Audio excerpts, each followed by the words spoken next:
And hungry he was, but not enough to take a bite out of Garlits on this day.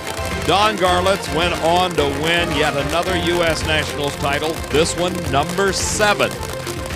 And an incredible strength. Garlits practically had made the U.S. Nationals his own personal stomping ground. He stomped on everybody that came up alongside of him. And this time it was Darrell Gwynn that felt the heat. Art Malone with a smile on his face.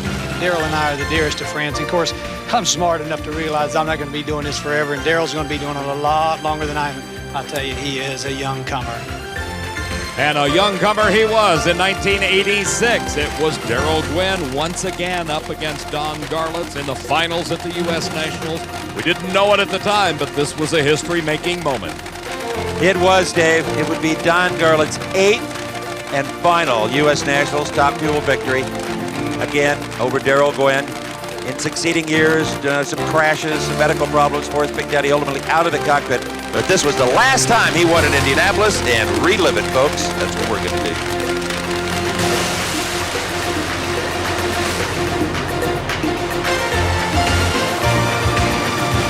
Darrell Gwynn got closer than the year before, but not enough.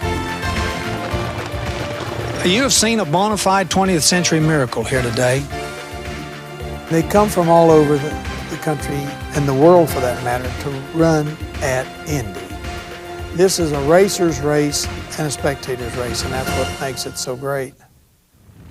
Great are the dreams of every racer that comes to Indianapolis Raceway Park, or even in the early days, those racetracks at places like Great Bend and Kansas City and Oklahoma City and Detroit, because those dreams lead to one thing, and that is the winner's circle at the U.S. Nationals.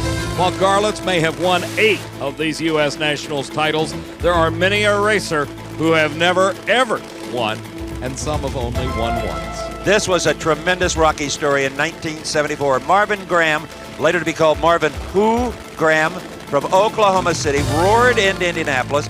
Most of the fellow racers didn't even know who he was, and he flat had himself an afternoon.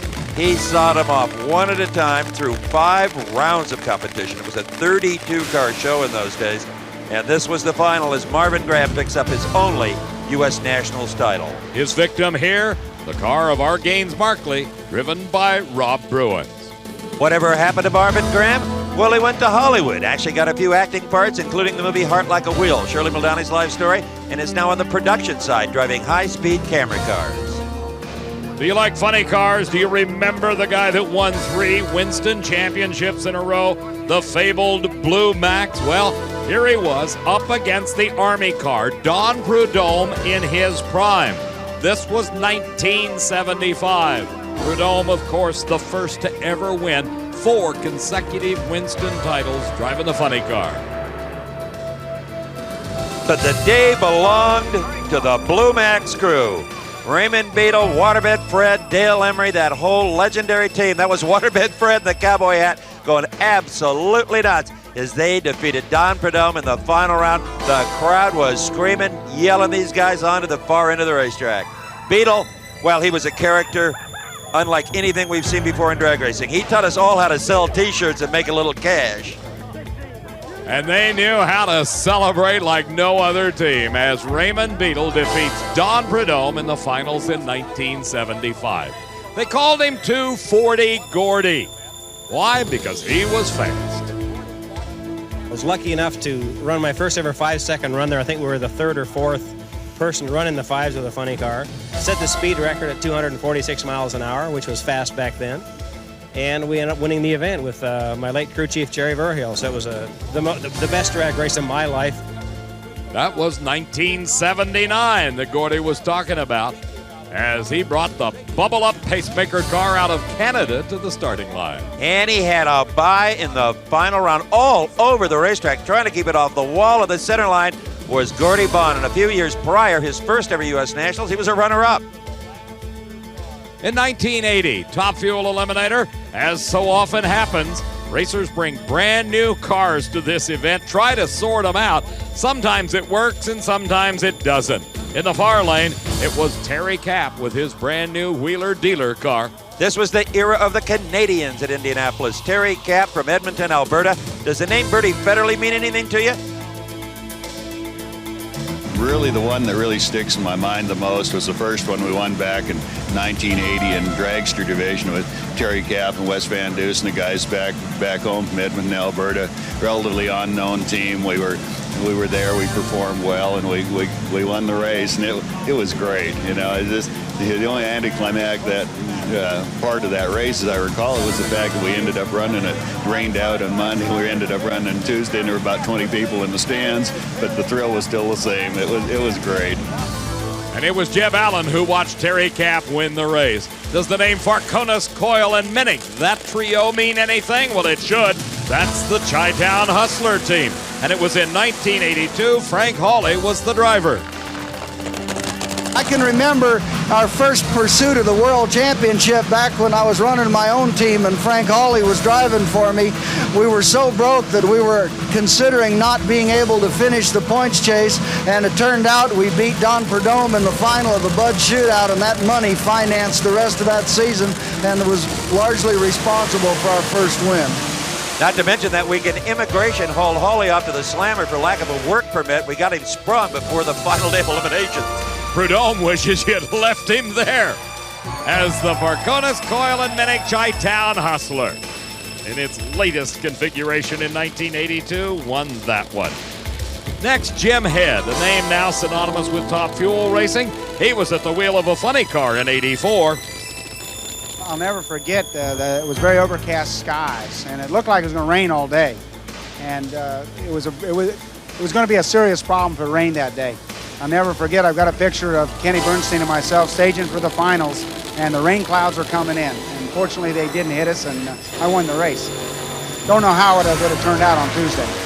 Bernstein went up in smoke off the starting line. Jim Head winning the title. This is Phil Hobbs. You remember Bobby Vodnik?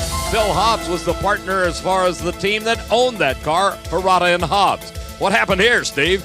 Well, he tried to run a wingless Top Fuel dragster, and it proved to be an extremely bad idea.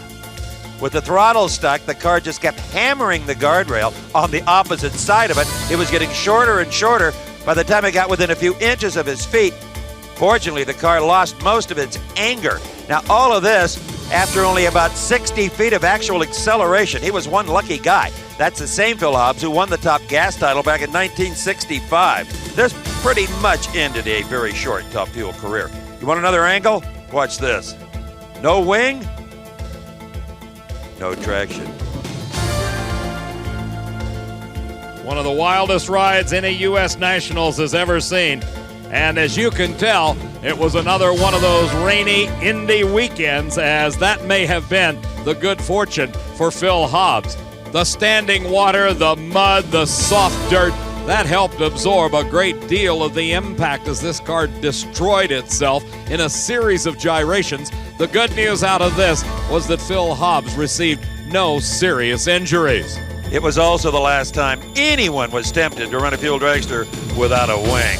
Now, for this next bit, Mac, it's a shame we don't have a soundtrack for mamas. Don't let your babies grow up to be funny car drivers. Watch Wyatt Radke, Near Lane, 1991. We have ignition. We have the lifting off of numerous parts. We have inside Wyatt Radke holding his breath, using every safety system on the car. They perform perfectly. Wyatt rides it out unhurt. 1974 Near Lane, Top Fuel.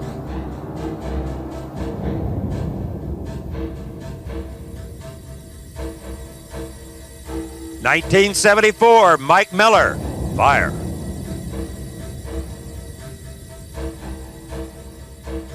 1981 Gary Bergen, Oh No!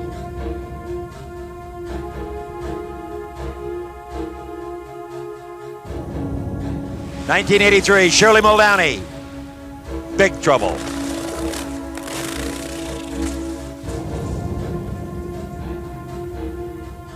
An early one, 1963 Jamie Parker.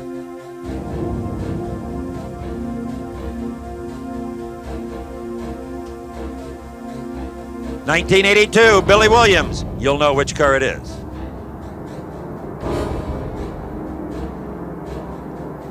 It ain't over yet.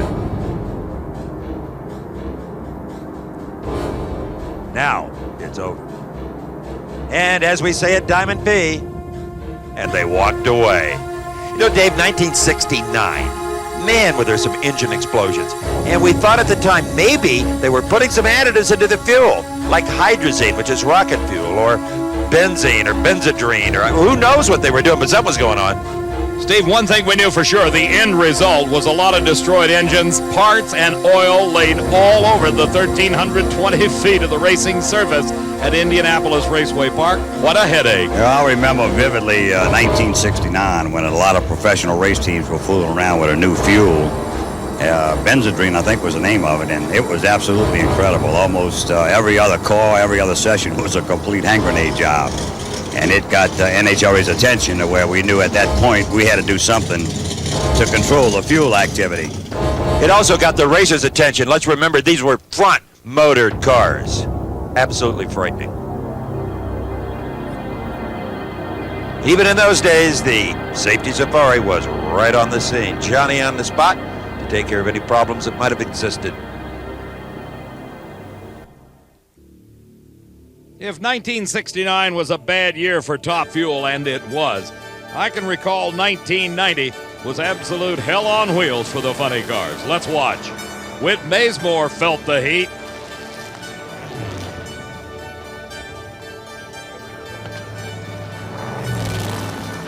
We were just over our heads. We had no business being at the U.S. Nationals. That's the biggest, baddest race in the world, and to go there and be successful, you have to have all your ducks in a row, and you've got to have the best equipment money can buy. Even though the remains looked like a burned Hulk, Whit Bazemore was able to extricate himself from the race car A-OK. 1990, John Force won the Big Bud Shootout, literally in a blaze of glory.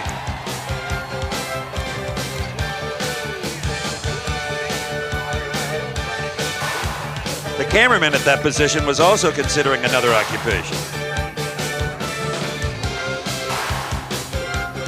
But Forrest looped it out. He was unhurt and gave us another great interview. What about performances, Mac? How about 1961? Pete Robinson runs 8.48. So quick, no one believed it until he repeated it. That's right. We couldn't even announce it until he did it a couple of three more times. In 1967, Jack Christman was driving his fabled Mercury Comet. He outqualified his nearest opponent by more than a half a second. In 72, Gary Beck came to Indy, a newly licensed driver. He won Top Fuel. He did it again in 73, and in 82 became the first under 5.5 seconds. It was also 1982. Tom Anderson, using a Kenny Bernstein body, made the first ever funny car pass under 580. But right after that, Don Prudhomme laid down a 563.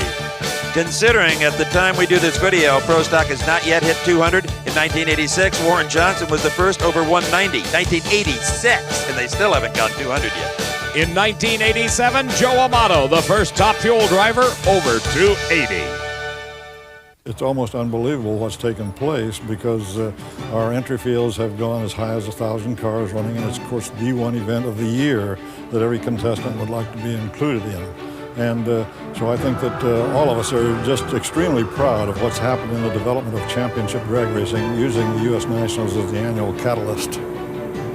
I've been attending Indy since 1963, and the race, sometimes it just boggles the mind to think about how the technology has come up over the years. I mean, we've started out from when I first started as a young boy, the times, were even in the 150 to 60 mile an hour in a quarter of a mile, and you see what we've gone today. We've already covered better than 300 miles an hour. You just don't know where it's going to stop. Well, the old-timers all get there for one thing. And if they got the dollar left in their pocket, they're going to go to Indy because it is the granddaddy of all of them when you come right down to it. Well, folks, there you have it. Our look back at the most important and certainly the largest drag race in the world, the U.S. Nationals. And Dave, we couldn't get everything in. Now, Steve, you understand that in 1 hour's time, it's very difficult to show you everything that happened at every U.S. Nationals, but we do hope you enjoyed our look back at 40 years of the greatest drag race in the world. Maybe someday we'll do a sequel. I hope I'm there. Me too. Bye-bye.